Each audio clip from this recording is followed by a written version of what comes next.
Coming up on News 2, a man was shot in Williams Delight and the suspect was quickly apprehended on Thursday.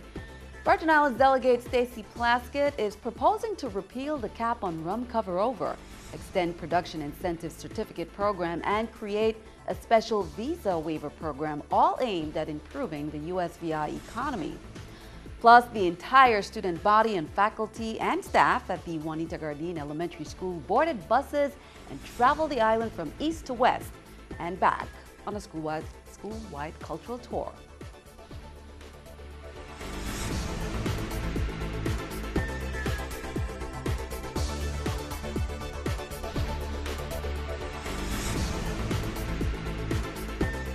Welcome. Thank you for joining us on this edition of News 2.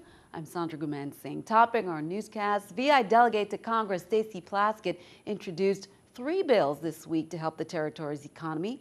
Plaskett said these bills are the first of many legislation she plans to introduce to address transportation and infrastructure. News 2's Erica Parsons has more. Delegate to Congress Stacey Plaskett wants to repeal the cap on the rum cover-over revenue the territory receives. This week, she introduced Bill 2117.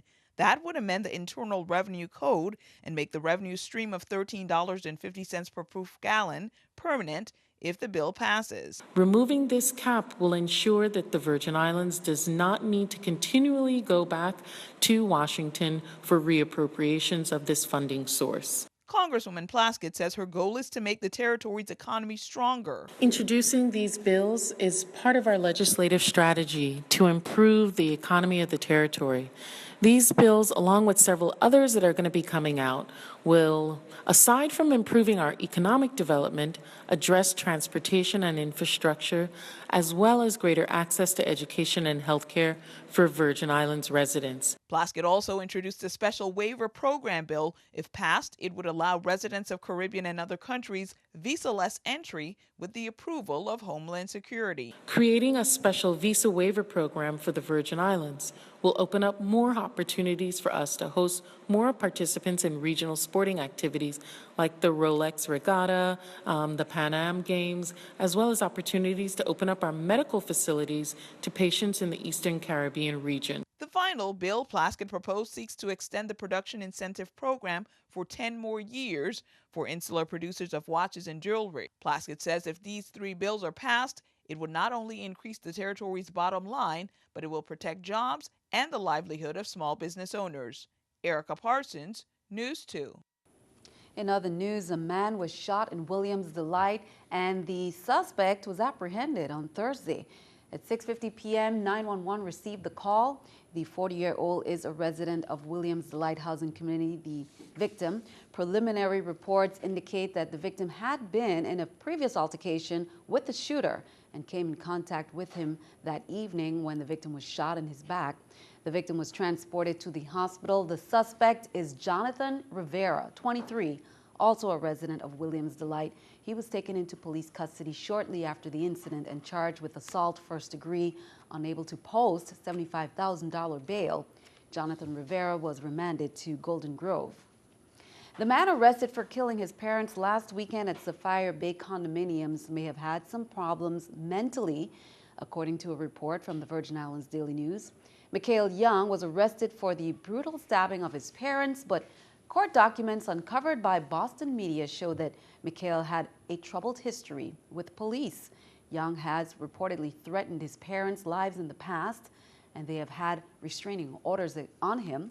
Mikael is currently in Massachusetts police custody while he awaits extradition to the VI for murder charges. The Committee on Homeland Security, Public Safety, and Justice met on St. Croix to discuss a few bills, including Bill number 31-0027, to discuss an act defining the term assault rifle, specifically criminalizing the unlicensed possession of an assault rifle and eliminating the possibility of probation or parole. Also, a bill to enact the Virgin Islands Criminal Street Gang Prevention Act, establishing the Crime and Gang Prevention Fund, and an act pertaining to the striping of the roads. Here's more. I think Senator O'Reilly hit the nail on the head when she said the folks that are bringing the weapons into the territory are the ones that we need to really target. And believe me, we are making an effort to do that. We are conducting frequent initiatives at our airports. I think just simply today when I came in, I was sharing some information with Senator Liebert. As recent as yesterday, we were looking at trailers coming into the territory with the dogs. We were looking at luggage coming into the territory. And we have involved not just the Virgin Islands Police Department, but we have also involved quite a number of federal agencies that are working with us. The Department of Planning and Natural Resources is responding to reports that they have stopped certifying pesticide applicators. In a written statement Friday, DPNR officials said they're doing due diligence regarding certifications, considering the unfortunate incident that happened in St. John and the fact that other methyl bromide canisters were subsequently found. There are 2 certifications that are currently on hold pending verification of their certification process. In light of what happened, they say we are reviewing our certification process and exploring ways to improve the process. This month, they will be doing a recertification workshop jointly with UVI and other partners. Pesticide trainer Dr. Joe Williamson said he's happy to hear that they'll be allowing recertifications at the workshops later this month, and he'll continue to provide what's necessary to expedite that process. Well, as we continue to recognize Tourism Month, the VI Tourism Ambassadors Program was started a few years ago to not only connect with Virgin Islanders abroad, but also to enlist their support in promoting the territory. Virgin Islanders living across the DMV came out to learn more about the USVI Ambassador Program and how they can get involved in promoting the territory. The USVI Department of Tourism recently spent a week on the ground in D.C. promoting the territory by meeting with key travel writers. Spent a day in Congress for Destination Capitol Hill, the U.S. travel industry's premier legislative fly-in, which brings together travel leaders from across the country and policymakers to discuss the power of travel. DC has just been so warm, and the people of DC and our people in DC, really our people in DC are passionate about the Virgin Islands. They really were supportive from the very beginning in helping to ensure that we were able to connect with so many Virgin Islanders here. This is an incredible way for us to ask Virgin Islanders to help us to sell home. And so the Ambassador Program really represents 2 things. It is a networking opportunity for Virgin Islanders to connect with each other, and it's an opportunity for them to promote home. I'm really excited about the initiatives that she's doing, as well as how we are moving the Virgin Islands from where we already are as a very strong tourism product in the Caribbean. We're third only to Cozumel and the Bahamas as a cruise ship destination, but really also looking to grow our ecotourism, grow our historic tourism, marketing our fantastic beaches, as well as the many attractions that are there in the Virgin Islands. Well, they were tourists for the day. The entire student body at the Juanita Gardine School toured St. Croix on Tuesday. Students and staff left the campus early, hitting historical sites in Christiansted and Frederiksted. One big highlight was a tour and visit of the university, with inspirational messages from the Golden Key Honor Society and UVI's president, Dr. David Hall. The students all took their future graduating class photo, and at least one little student appreciated that message. I said thank you.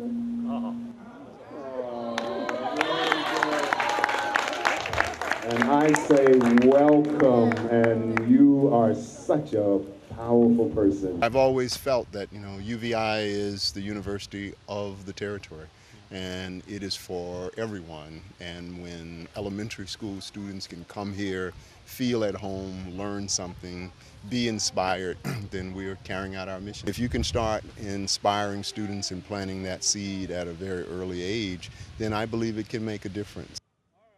A great job out there. Keeping our eye on the economy, here's the New York Stock Exchange with our stock market watch.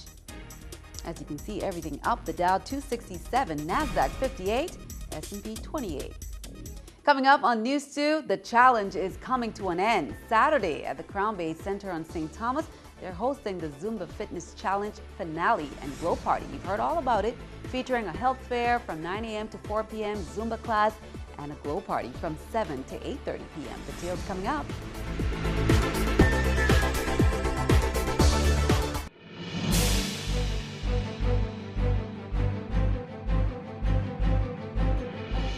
Dancing Classrooms is a national nonprofit program we told you about that uses ballroom dancing to enhance the lives of over 40,000 students nationwide. Tomorrow afternoon, Dancing Classrooms Virgin Islands chapter, they'll be holding their culminating event at the Royal Center for the Arts. It's free, it's at 3 p.m., and organizers are hoping you'll join parents of the 2015 troupe. News2's Monica Jonigan has more. 20 sessions over 5 weeks. That's all it takes to transform your average 5th grader into a ballroom sensation, or at least a more artistically enhanced 10-year-old. Dancing Classrooms Virgin Islands is in its 4th year. Global Director Rodney Lopez says the program's benefits go far beyond a twirl and a dip, and every year parents are shocked at the transformation in their children. Parents who come to culminating events and come to events like the Colors of the Rainbow team match at the Reichhold Center are in tears when they see their young ladies and gentlemen dancing. If we're able to affect an entire 5th grade, which is sometimes up to 90 children in a school, that can really change the overall culture of that school and bring about positive change to everybody involved, the teachers, the students, and even other classes that get to witness the students dancing at the end at their culminating event, which is their 20th lesson. And it's really been great to see the program really grow. Every year, more schools have participated in the Dancing Classrooms program here on St. Thomas and in St. John as well. And it looks like the community is really embracing really what is a wonderful program for all students. The same way that we teach the program here in the Virgin Islands is taught in the 30 cities that the program is taking place across the country and internationally.